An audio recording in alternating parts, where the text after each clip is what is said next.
vai trabalhar, tá bom? Então aqui, ó, no NetBeans, já existe a estrutura do projeto de gestão de estoque e gestão financeira, e está subdividido em 4 pacotes.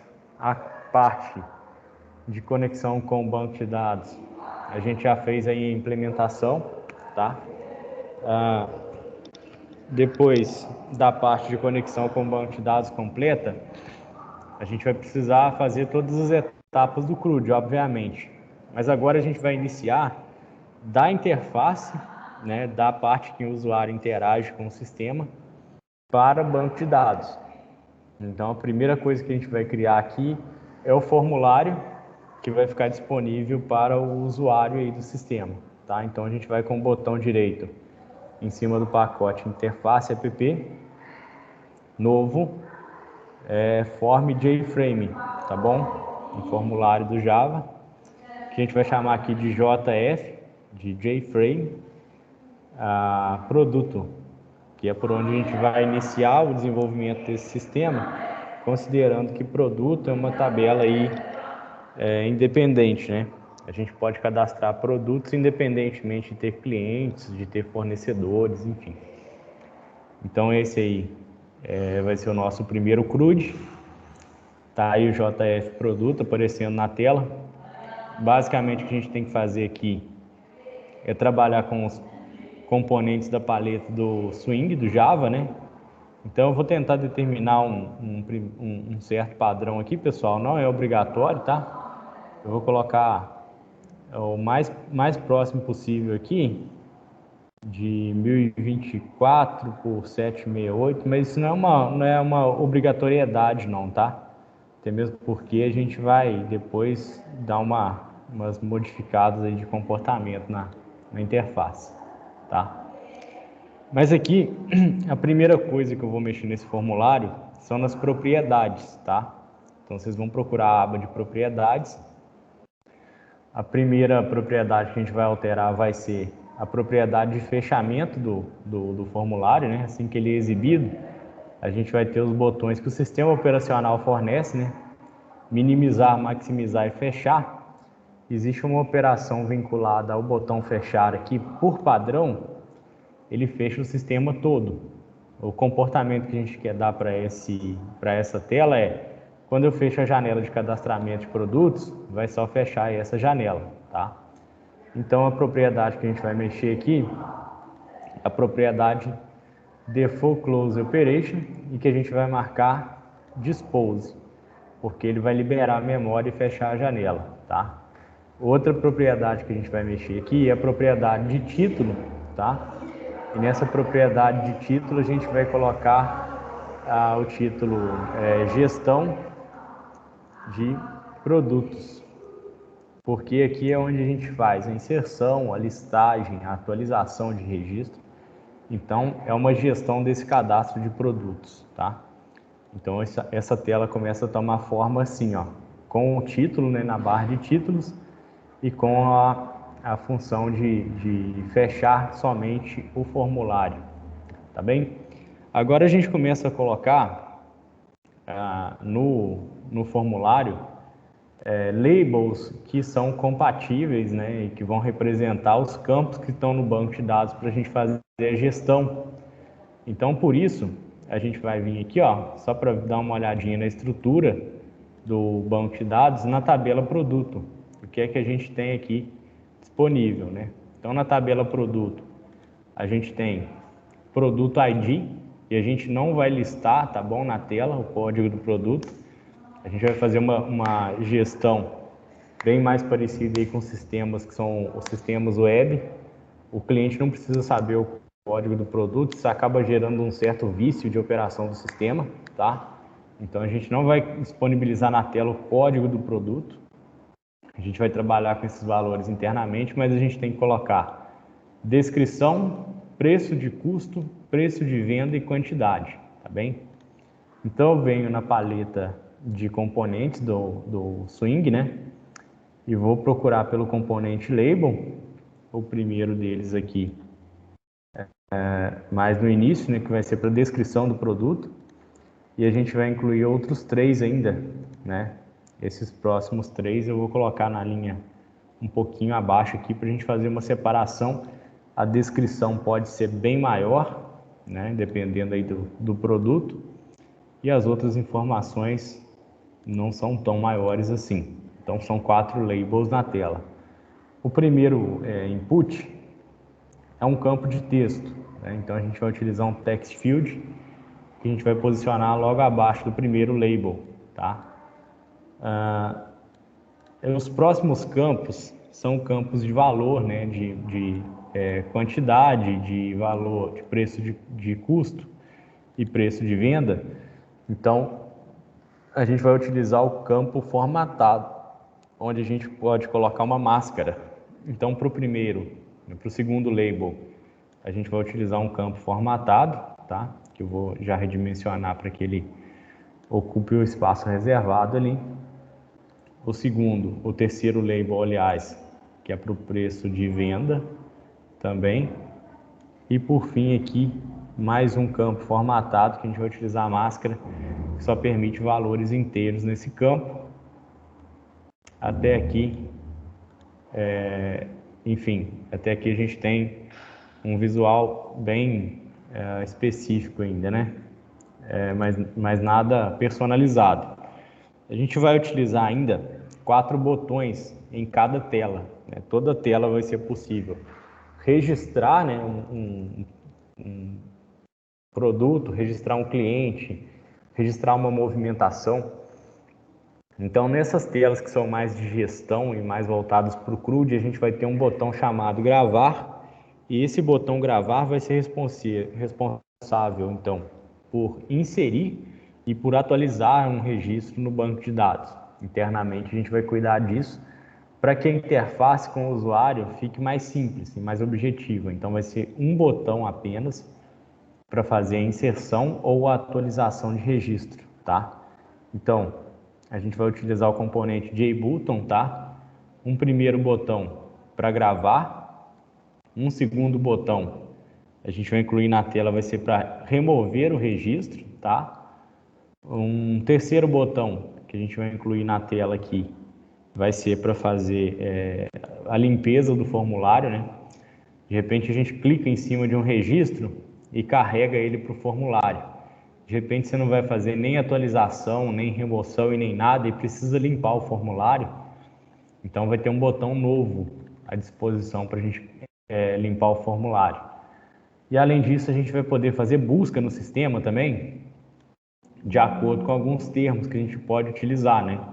A gente pode vir aqui e digitar o nome de um produto e clicar no botão de busca, fazendo uma filtragem então na tabela.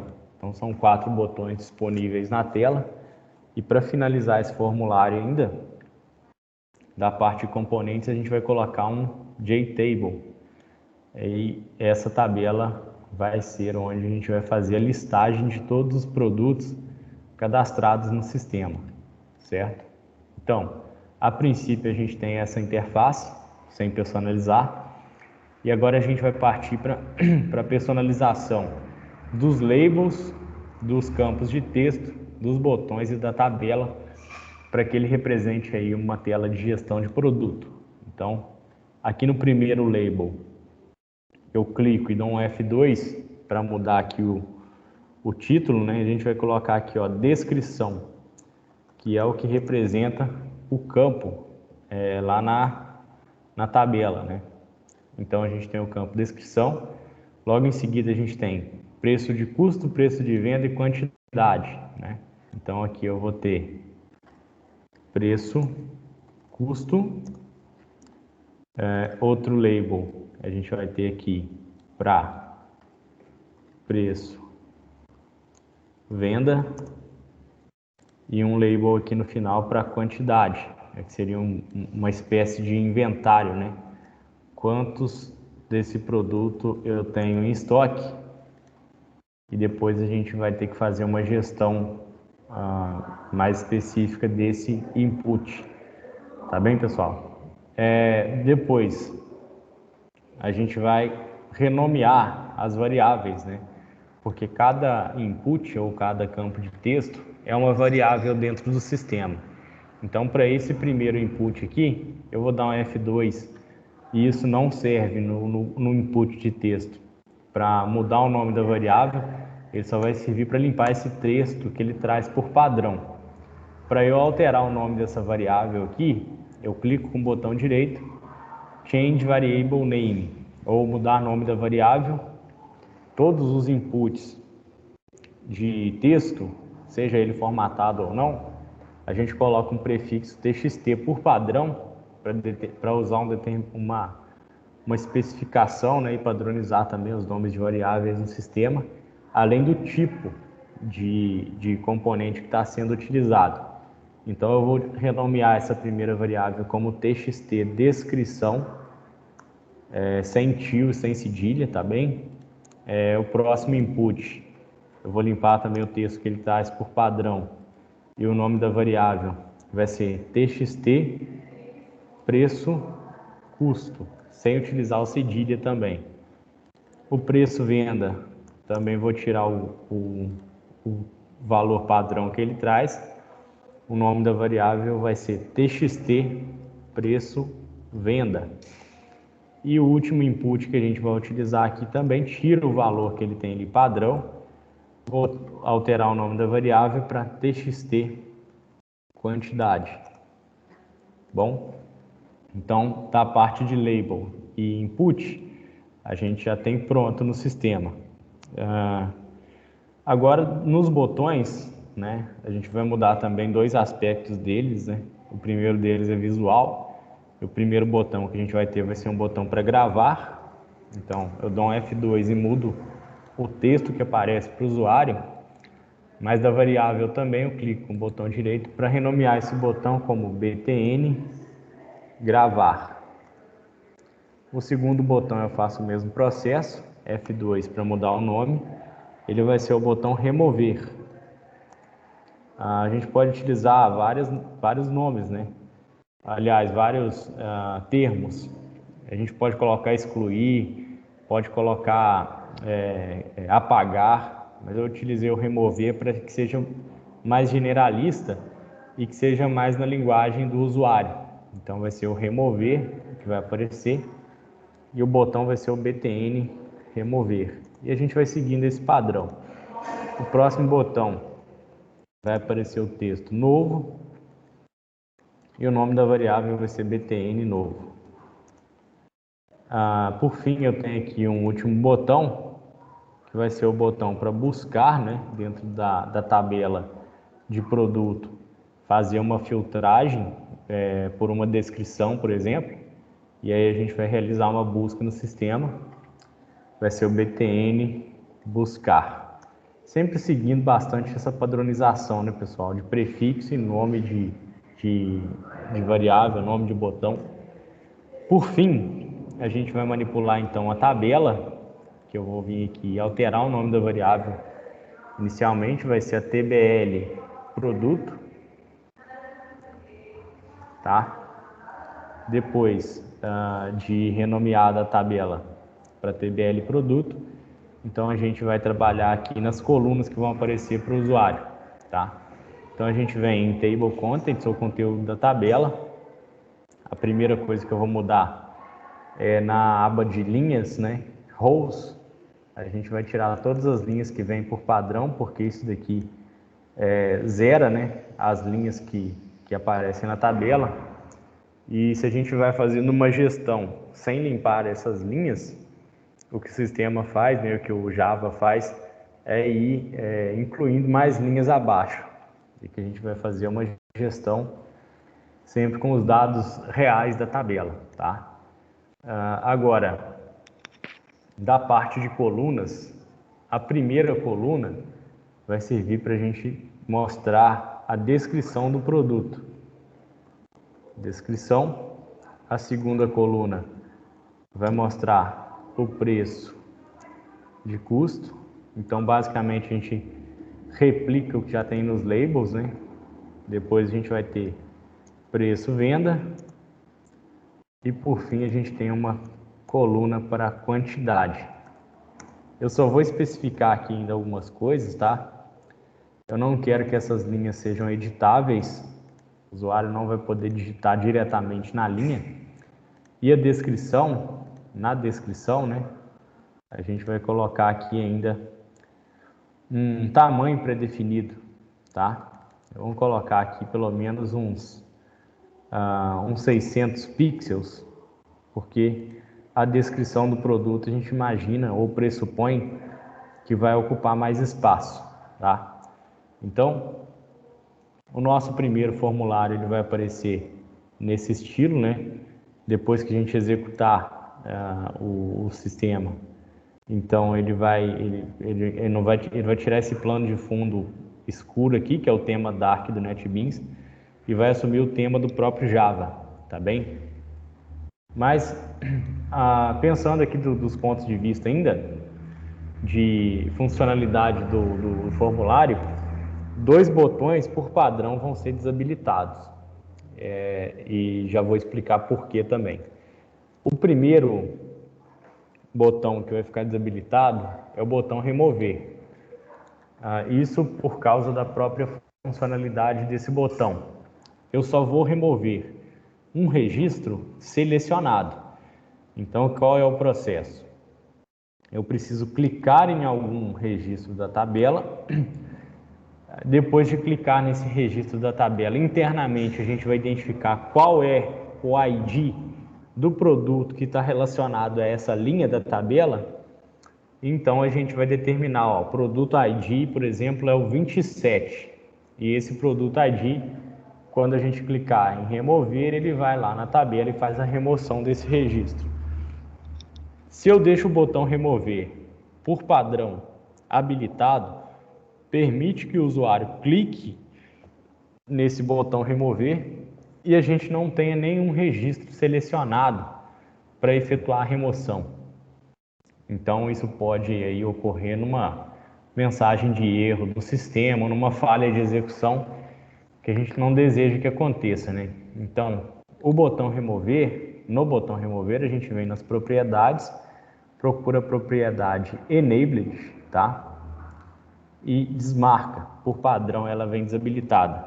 O mesmo a gente faz com o botão novo, uma vez que, se a gente quiser, por exemplo, clico em cima de um registro e desisto, por exemplo, de fazer uma remoção ou desisto de gravar a atualização, né, do registro, eu posso clicar no novo e fazer uma limpeza aqui do formulário, tá bem? Então, botão gera funcionalidade, mas botão não é uma coisa que é para o usuário ficar clicando assim sem critério. Então a gente vai... Oi, Geraldo. Oi, Manoel. Boa noite. Boa noite. Para colocar como desabilitado remover e o novo, correto? Isso, esses Top. dois. Obrigada. Só para finalizar aqui ainda, o input, né, o campo de texto formatado, preço de custo e preço de venda, a gente vai mexer nas propriedades de máscara. Para isso, a gente procura a propriedade Formatter Factory, tá? Selecionei os dois ali, vem propriedades, ele fica nesse grupo superior de propriedades que são mais usadas, né? Então a gente vem no Formatter Factory e vai encontrar, por exemplo, uma máscara para número, tá? E esse valor default, o valor padrão. Ou vou utilizar um padrão melhor ainda, tá bom? Preço de custo e preço de venda não serão negativos, né?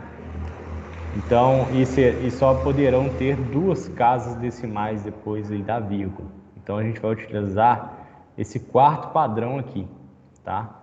Se a gente vem e digita, por exemplo, 3 valores depois da vírgula aqui, ele sempre vai colocar a máscara correta, tá? Se a gente ainda quiser utilizar esse padrão de máscara que separa milhar, tá? A gente pode utilizar, mas vai ser um trabalho quase que desnecessário para a gente aí, porque depois a gente vai precisar limpar esse ponto para a hora de mandar para o banco de dados. Então isso acaba não agregando muito valor assim ao projeto, então a gente vai utilizar esse padrão de máscara, correto? E a quantidade, como ele é um valor numérico do tipo inteiro, eu seleciono o input quantidade, venho na propriedade formatter factory, e na propriedade formatter factory, a gente vem aqui nesse valor inteiro, né? Só que não no inteiro default, que separa também ali as milhares por ponto. A gente não vai utilizar isso no nosso sistema. A gente usa esse terceiro padrão para valor inteiro e dá um OK. A partir disso, então, a gente já tem o nosso formulário certinho para funcionar. Por exemplo, eu venho aqui e digito teclado, preço de custo, vou colocar ali R$ 39,90.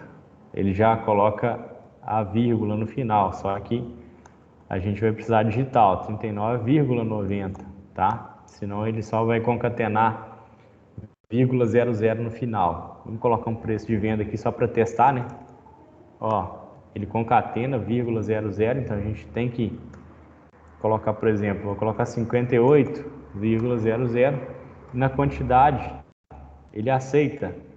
Ele aceitou ali que eu colocasse caracteres alfabéticos, né? Vamos ver o que acontece com essa máscara aqui. Então, para que ela não deixe esse padrão aí. Só uma coisa. Na verdade, a gente vem e digita e quando perde o foco, o campo, ele limpa, tá vendo? Então, ele vai permitir só valores do tipo inteiro. Tá bem? Já limita um pouquinho das possibilidades do sistema aí lançar uma exceção ou lançar um erro, tá? Bom, a partir de agora, a primeira coisa que a gente vai fazer no sistema, considerando aí o banco de dados, né, listando algumas informações do banco de dados, o que a gente vai fazer é inserir manualmente, né, na tabela de produto, alguns produtos, para que a gente passe a operar o sistema a partir da listagem dos dados, tá bem? Então, a primeira coisa que a gente vai fazer para o CRUD, vai ser a listagem dos dados que estão na tabela do banco de dados. Isso porque, né, a gente pode dizer assim, ó, a gente pode começar pelo botão gravar.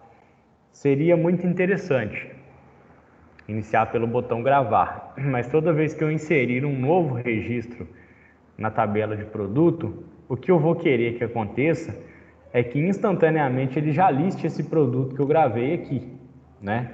E se a gente não tem a funcionalidade de listagem, toda vez que a gente gravar um produto novo aqui, a gente vai ter que ir lá no banco de dados consultar. Então a gente sempre vai inicializar aqui o desenvolvimento pela listagem, porque a listagem, uma vez pronta, toda vez que eu gravar ou remover um registro novo, essa listagem aqui já vai estar disponível para a gente, tá? Everaldo, Sim. eu posso te interromper rapidinho? Pode, claro. É porque toda vez que eu vou mexer nos programinhas em Java fazer a interface, eu sempre clico 2 vezes, aí acaba criando um novo método. E eu acabei de clicar em um TXT. E Certo. antes eu apagava tudo e fazia de novo. Só que como é um projeto grande, não vai dar para mim fazer isso, né? Eu gostaria de saber se tem como eu apagar. Tem sim, Emanuele. Você vai fazer o seguinte, olha só.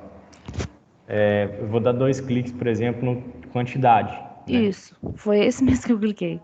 Eu vou dar 2 cliques aqui. Ele gerou aqui um método txt quantidade action performed. Então ele imagina agora que eu vou clicar no txt quantidade e vai acontecer alguma coisa, né? Mas não é para ocorrer isso. Então você vai voltar em design, tá? Ainda com esse input de quantidade selecionado, você vai vir na aba propriedade e depois tem aqui do lado um botãozinho eventos. O primeiro que está listado aqui é o action performed, tá? Então você vai clicar aqui no txt quantidade action performed, que foi o valor gerado, apaga e dá um enter. E aí ele volta a propriedade para none, né? Não Ai, tem que nenhum evento maravilha. relacionado. Muito obrigada, Everaldo. Imagina. Fica muito escondido isso, né? Não é tão trivial assim de Não, E até porque se você vem aqui, dá 2 cliques, gera esse método, ele não te permite vir aqui e apagar, né? Porque ele já traz aqui a assinatura do método no padrão que o Java determina, e já passando aqui o objeto da classe Event, Action Event. Então, ele não permite a gente mexer aqui para minimizar os erros. Essa é a parte boa. A parte ruim é que a gente não consegue vir e apagar, né? Então, a gente precisa vir aqui na propriedade e apagar toda vez que a gente precisar. Eu achei que ia na história, no Ah, estudo. sim. Só que eu tentei e não deu certo. Aí você consegue voltar uma versão anterior, né? Ele mostra aqui os códigos fonte, né? O código fonte, aliás, e compara. Mas toda vez que você clica no botão, dá um Ctrl S, ele salva uma versão. Aí fica difícil de encontrar onde parou, né? Bom, o que é, então, para que a gente compreenda, o pré-requisito da listagem aqui desses dados, né? A primeira coisa que a gente vai fazer para listar os dados é criar uma classe bin, né, uma classe que represente um objeto de produto, para que a gente tanto liste um produto para o formulário, como a gente liste todos os produtos da tabela aqui do banco de dados para a tabela do sistema, né? Então a gente vai precisar representar virtualmente um registro do banco de dados dentro da aplicação, dando a possibilidade de criar ali uma array list, né? Uma coleção de objetos da classe produto. Então a gente vai vir no projeto, tá? No projeto a gente vem no pacote bin, clica com o botão direito e cria uma nova classe Java. Essa nova classe Java a gente vai chamar de produto. Produto.java vai ser o nome da classe.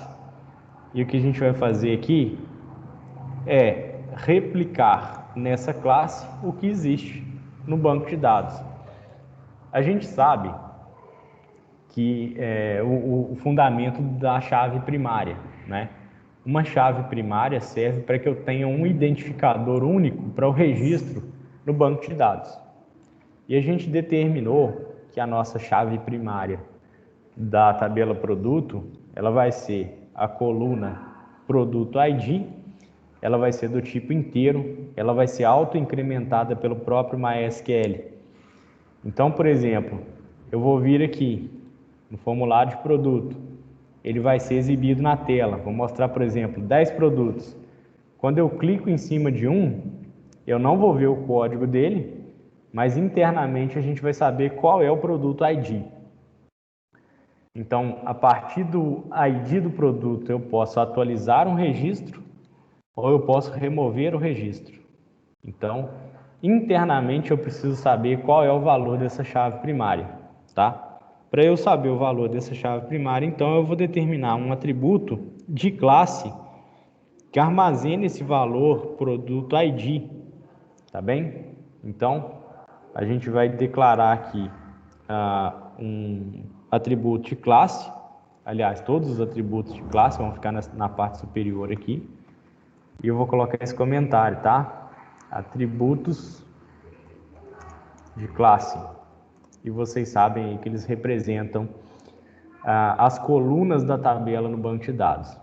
Então, o primeiro atributo vai ser um atributo privado, tá? Um private. Isso porque eu não quero e nem vou permitir que a aplicação, né, ela faça erroneamente o acesso ao ID do produto diretamente. Em alguma parte, por exemplo, ele abre para uma possibilidade de falha. Eu vou lá e manipulo diretamente o produto ID. Eu já comprometi com qual o valor, qual o registro de produto eu estou manipulando. Então, eu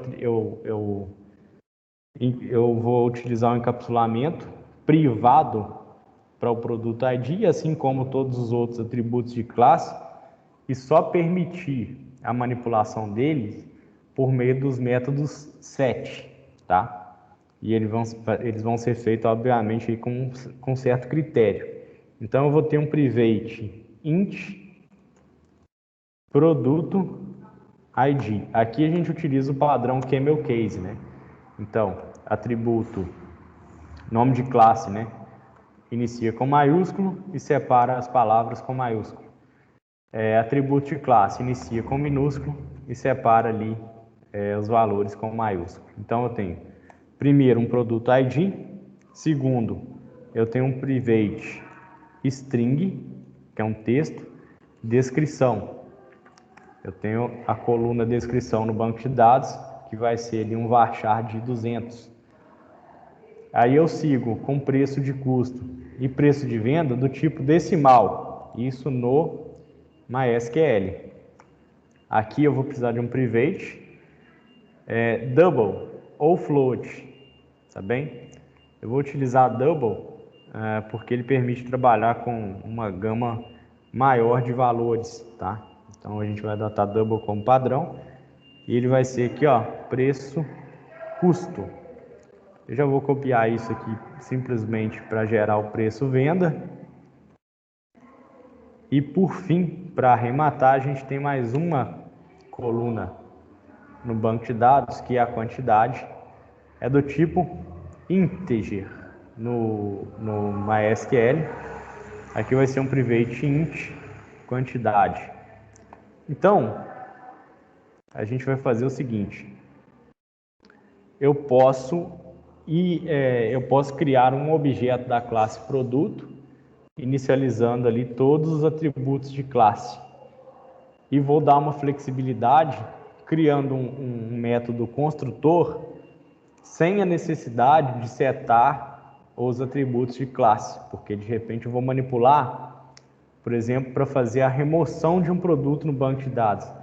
Eu não preciso criar um objeto com descrição, preço, custo, preço, venda e quantidade, sabendo que o único critério que eu tenho para remover o produto é saber qual é o ID, o produto ID. Então, eu vou dar a possibilidade de criar um objeto sem inicializar produto, sem inicializar nenhum atributo, aliás, e depois setar um único, tá? Isso vai consumir menos da aplicação. Então, eu vou ter um método public produto, que é a assinatura do método construtor. Eu abro e fecho parênteses, né? Porque é um método, e abro e fecho chave, porque é a implementação deste método. A implementação desse método é vazia.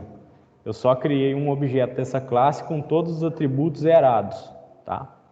Zerados assim, pessoal, não com o valor zero de maneira literal, né? Uma string vazia, um inteiro com -1 por padrão, um double com nulo e por aí vai, tá? Agora eu vou criar um método construtor que inicializa todos os atributos de classe. Para isso a gente já viu que o NetBeans, como ferramenta de produtividade, eu posso clicar com o botão direito, né? E vem aqui em Insert Code, tá? Ou o atalho é o Alt Insert, ele já vem direto aqui e fala, você pode criar esses padrões de método. Então, o método que eu vou criar é o método construtor, selecionando todos os atributos de classe, e ele vai passar um valor como argumento no método. Esse valor de argumento do método vai ser passado para o atributo da classe. Então, essa classe vai ser inicializada com valores em cada atributo, tá? E agora eu vou inserir um outro grupo de métodos, que é justamente para acessar os valores dos métodos e atribuir valores a esses mesmos atributos. Então eu dou um Alt Insert e venho aqui na opção Getter and Setter. Eu vou marcar todos os atributos de classe e mando ele gerar. Então ele vai ter um Get Produto ID, um Set Produto ID, um Get Descrição, um Set Descrição e por aí até encerrar todas as opções de atributo que a gente tem dentro da nossa aplicação. Então, a gente já cumpriu 2 pré-requisitos, aliás, hoje a gente concluiu 2 pré-requisitos para fazer toda a gestão aqui de listagem de produtos, tá? E que vai servir também para gravar, para remover e tudo mais. Agora, o próximo passo é a gente fazer a implementação de listagem, tá bem? Aqui, ó, no nosso projeto, então, só para que a gente consiga concluir, né, pessoal, esse conteúdo, ou vocês acham que a gente parando por hoje e seguindo amanhã é melhor? Porque o próximo método aqui ele é bem grandinho e bem complexo. E aí eu vou no ritmo que vocês acharem melhor. Bom, 9 horas ainda, né? Uhum. Não sei o povo.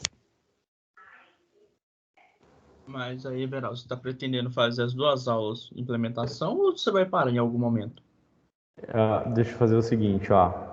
O que acontece?